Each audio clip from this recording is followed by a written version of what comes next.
we gonna flip it to you, Cool. 22. That's where the Eagles are at in that first round, man. You kind of alluded to earlier. You're not in any type of desperation mood to move up or grab anybody. But what is some of the things that you're hearing at 22 that you guys are probably going to do? So the thing with us is we're looking at best player available for a need. So it's hard to really say. I know Nick's gonna have some people, and I get it because that's what Nick does. But it's hard to really say because it depends on how the draft flows, right? Mm-hmm. We need. So honest needs. We need a versatile guy that can play both tackle positions. We've got a guy that can play center and guard. We need a versatile guy that can play tackle and possibly center and guard. Probably not going to draft him in the first round, but that's a need.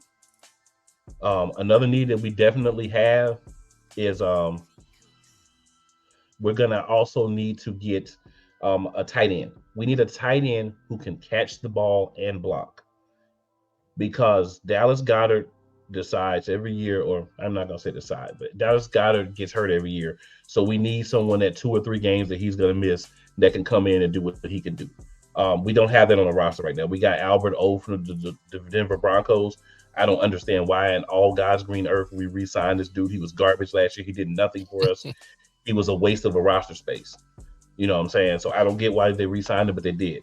Then we got Grant Calcaterra, who's been injured like Lord knows how many times. He quit playing football altogether one time and then came back because of concussion. So, I mean, we've got to get better at tight end. I mean, we need linebacker. We need to draft at least one linebacker every year, right? Like that should just be in the building. Like when we're drafting, if we have 7, if we have 10 picks, right? If we have 10 picks, 2 of those should be a linebacker every year. We could always use another backup safety, defensive line depth. So just whatever's the best player at a position of need for us, I feel like is what we're going to go after at 22. Some guys could fall, some guys could rise. So I don't really have a specific person. I would really like to get a tight end that can kind of be that number 2 so we can run our jumbo sets better because we haven't really been able to do that as we did when we had Zach Ertz. And I hate that he went to the Commanders of all places. I feel like Giants fan feels about Saquon Barkley. Whether you liked him or hated him, you don't want your guy on another team for the division. That's just smack in the face. Oh, yeah.